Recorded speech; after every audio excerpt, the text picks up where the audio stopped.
Ask.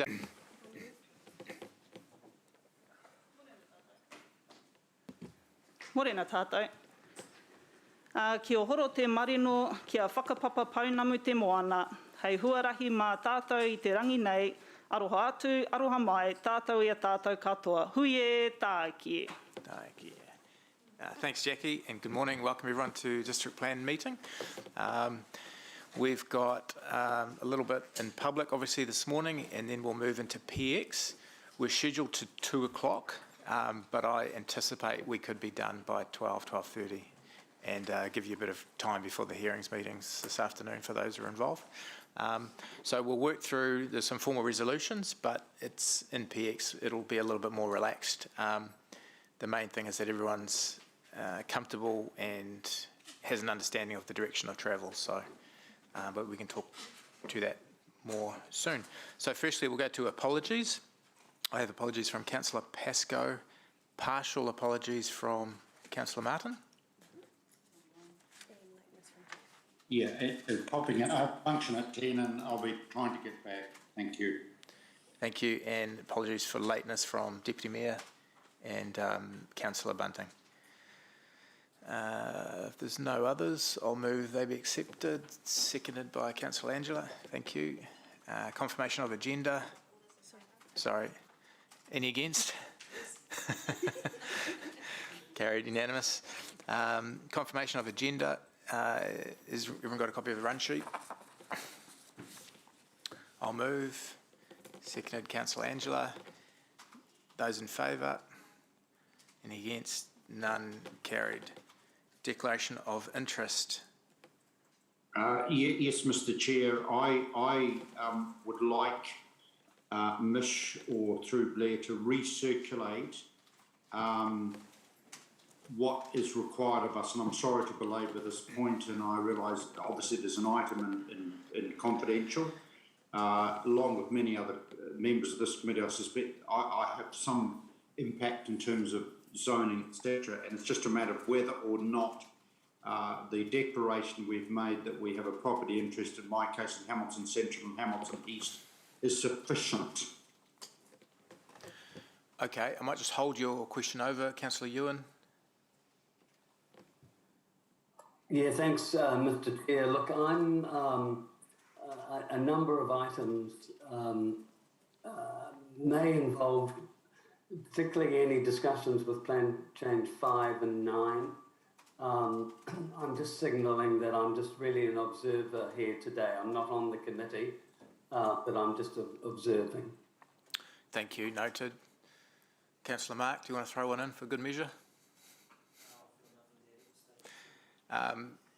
Just in terms of Councillor Martin's response,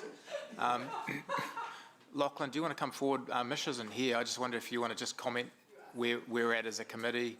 Oh, yeah.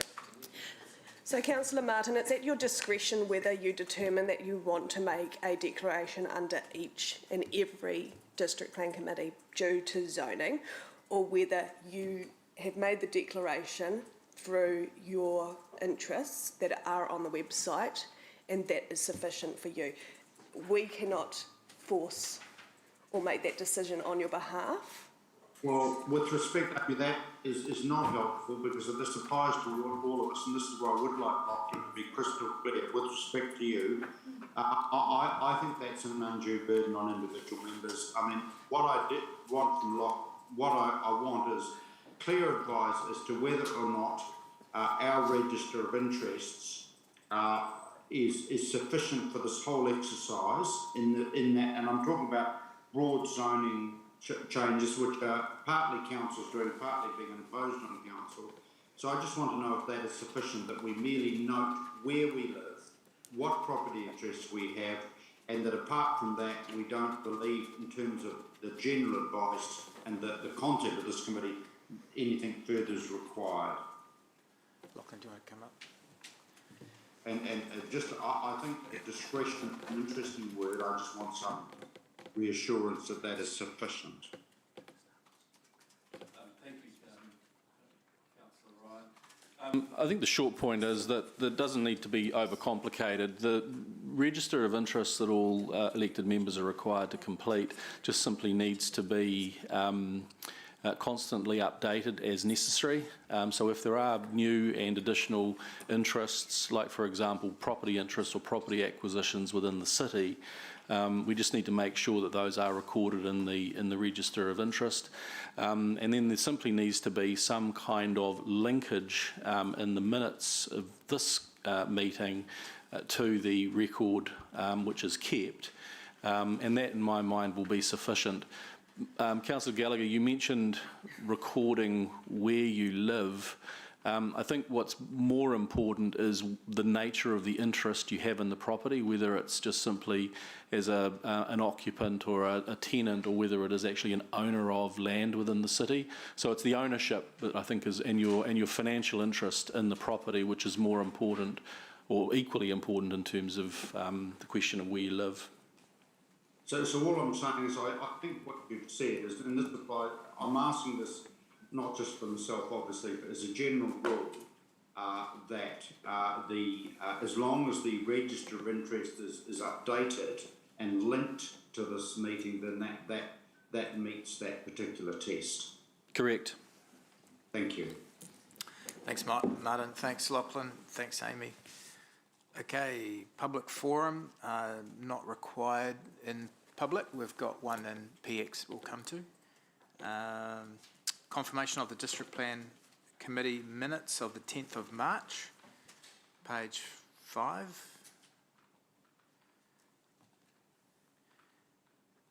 If there's no questions for clarity, I'll move to be received. Seconded by Councillor Angela.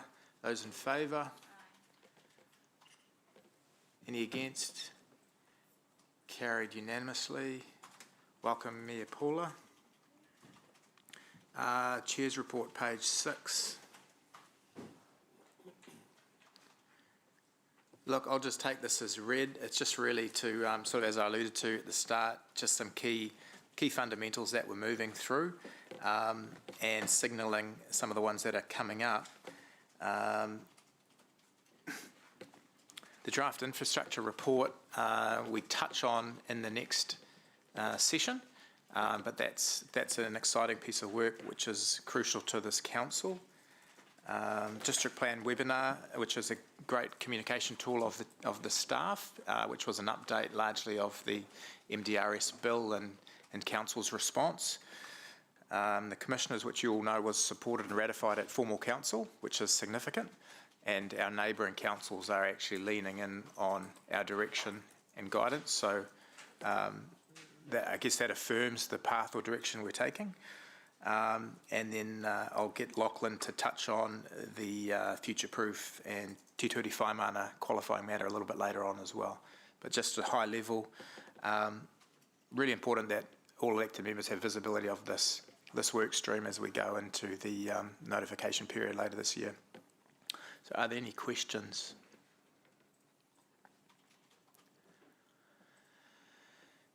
Good, I'll move. Seconded by Councillor Angela. All those in favour? Any against? Carried, thank you. Blair, General Manager's report, page 22. Thank you, Chair, and good morning, elected members.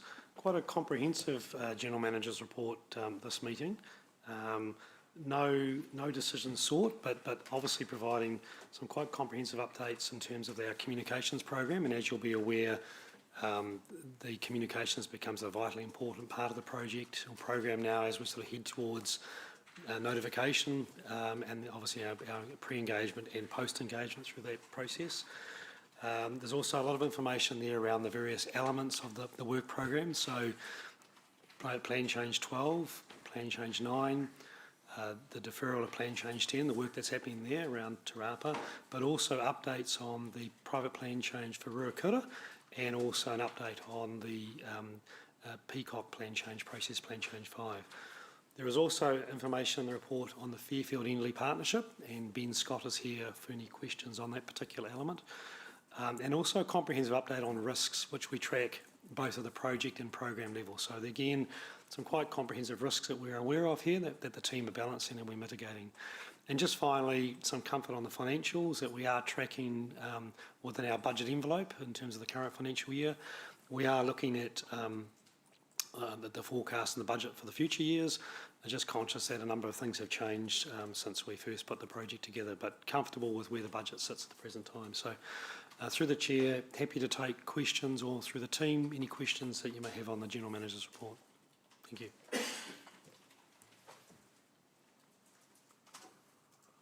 Councillor Angela. Thanks, Chair. Thanks, Blair. That was one of my questions, was how were you tracking on budget? Because I know that we graciously cut the budget when we set this program of work.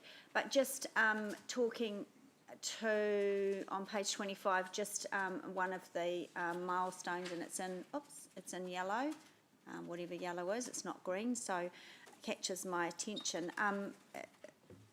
I'm aware that these reports are written several weeks prior to the meeting, and this is talking about COVID cases and delays, etc. Are we in a little bit of a better space today? Sorry, is that under the risks, Councillor? Yeah, it is, yeah. Okay. So certainly we are in a better situation in terms of staff and getting through that COVID period. Yeah. There's certainly ongoing high levels of workload within the team, and a very sort of variable and fast-moving piece of work. But through Carmen, our program manager, I think we are confident that we're on track, but obviously with close management. Yeah, okay, cool. Lovely, thank you. Mayor Paula.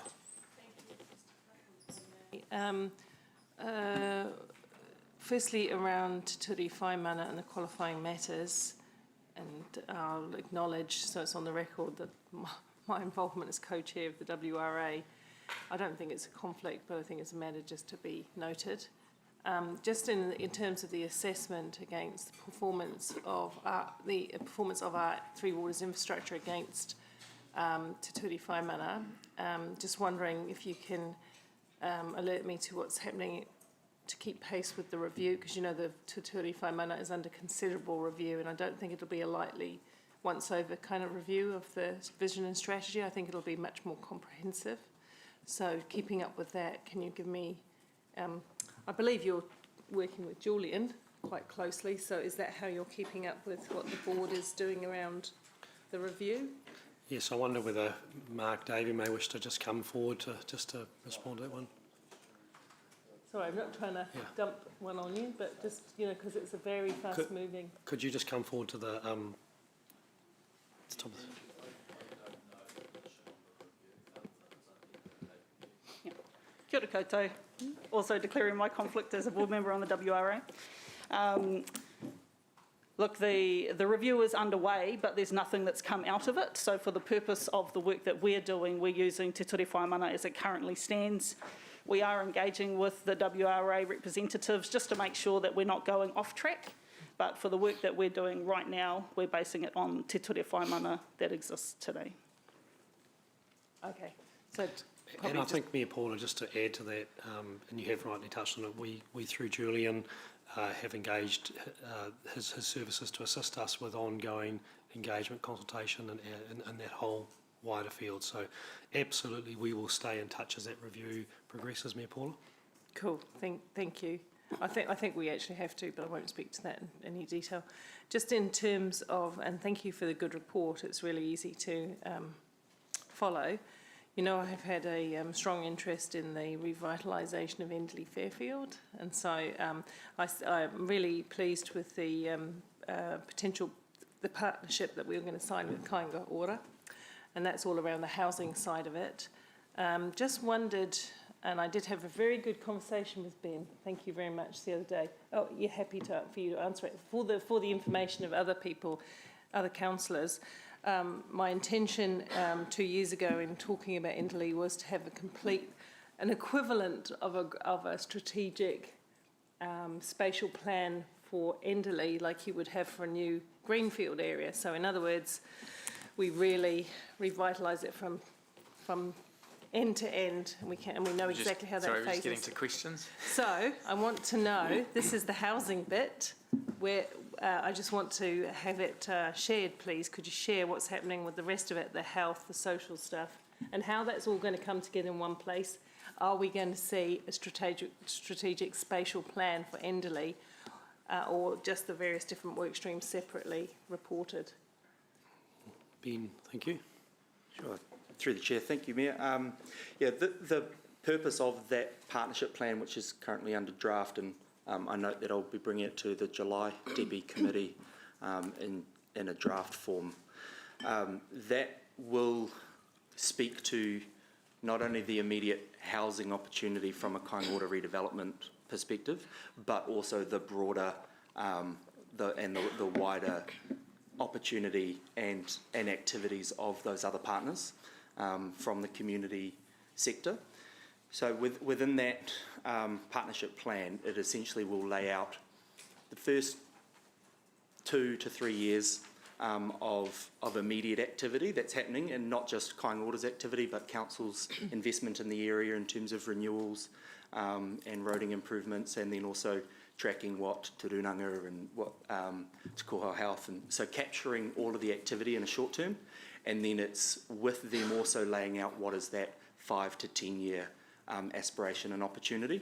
And the spatial plan, which is also being developed, we've got a workshop this week with Kaingora's urban planning team, is to lay that out spatially on a broad map. And it is a high-level plan, but it's a plan that not only speaks to the housing opportunity, but what is the full context of everything that's happening in the space. So the social infrastructure is a key point, that if we're going to increase density anywhere in the city, we need to understand what the service level of other social infrastructure is, and how are we then accommodating for that within that longer plan. So the partnership plan will start to articulate that, but I think there'll be the phase 2 where we move from just articulating what the next 3 years is, when we start to really understand what that 5 and 10 year opportunity, and dive into more specifics and staging and programming of that. That's where a lot more of the holistic outcomes will start to be really defined, but it's happening. Okay, I'll speak to that in debate, positively and affirmingly, but I'll speak to it in debate because I have a few thoughts on that. Thank you. And one last question, Blair. In talking with the Chief Executive and others and yourselves, and just noticing staff pressure, I know the word fried, your team of fried, gets used from time to time, and that's unfortunate because obviously we don't want staff to have too much pressure. So do you feel you have the resource that you need to deliver the work, because you've got a big workload with the district plan on top of all the other growth work? Do you have the resources you need? Simple answer, Mayor Paula, we have the right resourcing, but equally, and there are some decisions even today around scope and slowing things down or stop or saying some work has reached a certain point. So it's a case of balancing the resources we do have with also when is the appropriate time to deliver certain outcomes. And so you'll note at the last meeting we slowed down Plan Change 10, for example. So it's matching those decisions up with the resources. Probably the more interesting element to this is the work is extremely complex, and we're working at pace, and so the timeframes are very tight. They're statutory deadlines, so that's probably the bigger challenge. That there's very little time for the team to collectively to stand back, think about the work, strategically test it, review it, and then reiterate it. So we're having to make some very big decisions in a very fast time frame. So that's probably the greater pressure. And so really working, and I guess seeking this committee's support in terms of how we work in that manner is the key here.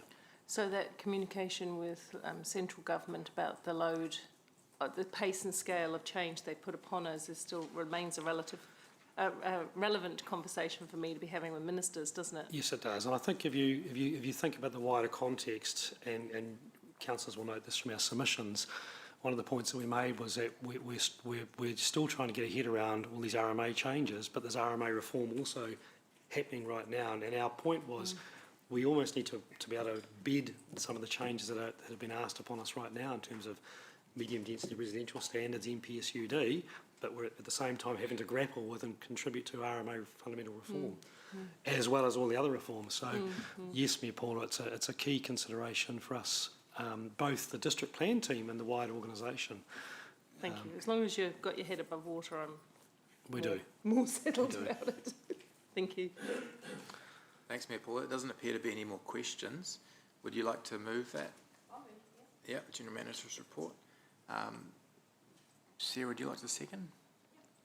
Thank you. Okay, we'll go into debate. And I'm not going to labour the point, but look, I have to say thank you to Ben and the team for the work that you're doing in Enderley. Thank you for the way that we've moved in, and to Kāinga Ora, because we've really moved a long distance since 2 years ago to now in our partnership and relationship with Kāinga Ora, and we're very, very grateful for that. And the community will benefit from that by better outcomes for all of us. Just in terms of Enderley, my vision, if you like, when I first put together a multi-stakeholder meeting two years ago now, gosh, where did that go, was to get a complete revitalisation of Enderley, social, economic, everything. And so that involves housing, social services, health, recreation, transport, access to jobs through the new port, and a whole heap of other things. So I'm really pleased that we've bedded down that first bit, which is getting Kāinga Ora to share in that vision for what's possible for Enderley. But I do want to put staff on alert that I'm keeping a very close eye on phase 2, because that's the important bit for me. We go into greenfield areas like Peacock, and they get planned down to the minutiae, if you like, when their schools are up, when their playground, when their cycleway, and they know what they're getting. And Rototuna have just got lovely new shiny community centre coming their way right now as we speak, and they were involved in that.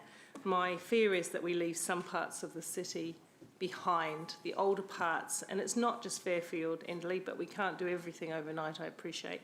There's Beda, there's Norton, and so on. And I really feel strongly for those lower socioeconomic areas of the city, and what we do through the district plan, through the growth work, must have a positive impact on them, as well as it does with the new residents and new areas of our city. And I also just want to put that on alert.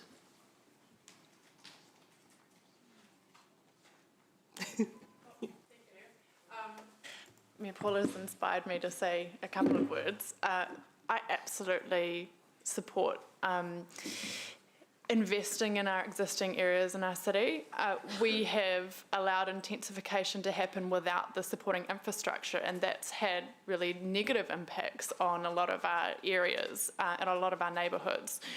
I think that I would like to see our council start to put a really strong equity lens over the way that we invest across the city, because over and over I hear from residents, why do they have such fantastic playgrounds and why are our playgrounds over here looking like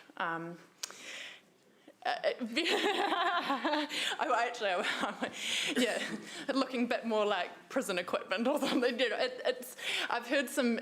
I hear from residents that they do see some inequity, and I think that we do absolutely have to make sure that when we are looking at how we grow across the city, that we use it as an opportunity to actually enhance our neighbourhoods, to put in those street trees, to put in the great transport facilities, to ensure that everyone has access to great green space. So absolutely support having that lens over everything that we're doing going forward. Yeah.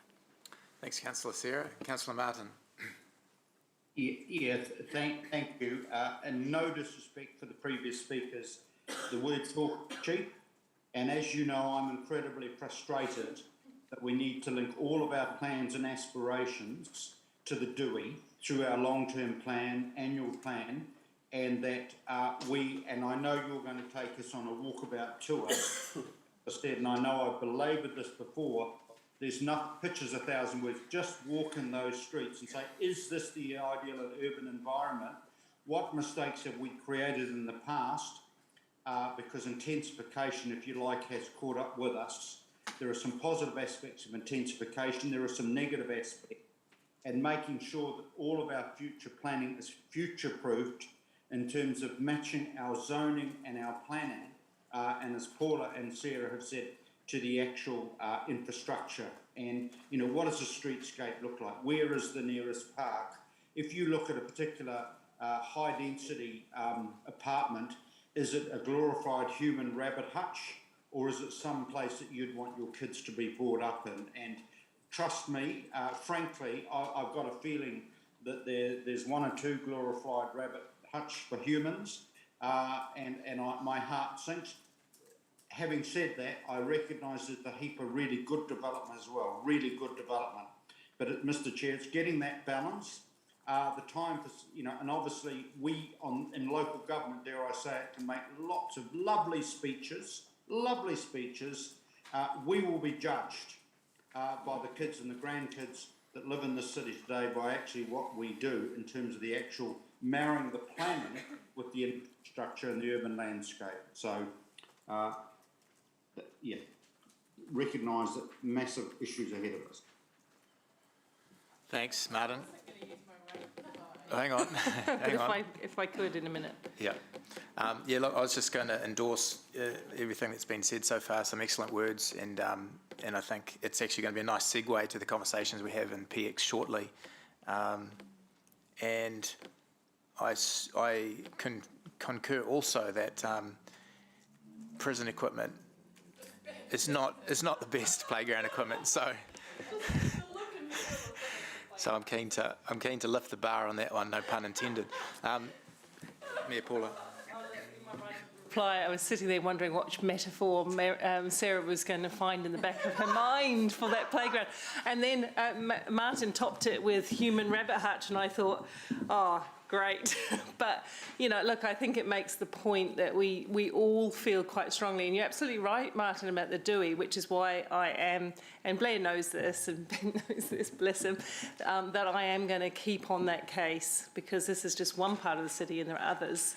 And look, I just want to acknowledge, though, in the right to reply about the DUI, Councillor Bunting, Councillor Cash have been doing great work in the Enderley community around social infrastructure, and I really want to acknowledge that. And I've also been working very closely with Te Kohau Health, with Waikato Tainui, and others beside Kāinga Ora, and there's a lot of goodwill. So I believe we can do this, and we can do it top class. Thank you. We'll go to the vote. Those in favour? Any against? Carried unanimously. Thank you. Notice Councillor Mark arrived, so now we have to go into PX. No, it's just good timing. We are going to go into publicly excluded now. Oh, yep. Just before we go to PX, I just thought it'd be useful just to make a sort of a wider comment. So some really useful discussion there, colleagues, and I note tomorrow we have a comprehensive briefing on growth around 12 o'clock in terms of PX tomorrow, and some of the wider matters that you've canvassed here will come up in that wider thinking around how we think about the growth of the city and all the various elements. And I note that you know, you've touched on reinvestment, revitalisation of existing parts of the city. The work of the District Planning Committee doesn't sit in isolation from the work of our other committees. And I think for me, tomorrow is about standing back and talking about the wider elements of all these pieces together. So how does this fit in with the work of strategic growth, with the work of our transport program studies, our wastewater business cases, equally the work of you know, Councillor Mark Bunting's committee in terms of, you know, community amenities. So all those together make a great city. And the district plan and what we're grappling with here is around the underlying planning rules in response to legislation, but there is a wider holistic element to this, which is how we think about all those elements together and how we fund and finance those. And I guess that's what, you know, Mayor Paula, some of the challenges that you're referring to in the conversations that we need to have with our stakeholders in government is that to deliver this great city of the future, a number of pieces have got to come together, and you've touched on some of those today. So we'll explore that further tomorrow. Thanks, Blair. And Dave and Blair are shouting lunch tomorrow, so there's a working lunch. Yes, I can't say I'm in the kitchen, but certainly providing lunch. And it's going to be a nice lunch. We're just going to have a 2 or 3 minute turnaround, and then we'll into publicly excluded. Thanks, Aaron. Sorry for the short show. Oh, yeah. Sorry, we'll move that we go into PX. Seconded by Mayor Paula before she leaves. All in favour? Carried unanimously. We'll be back in 3 minutes, and we're going to start off with C2.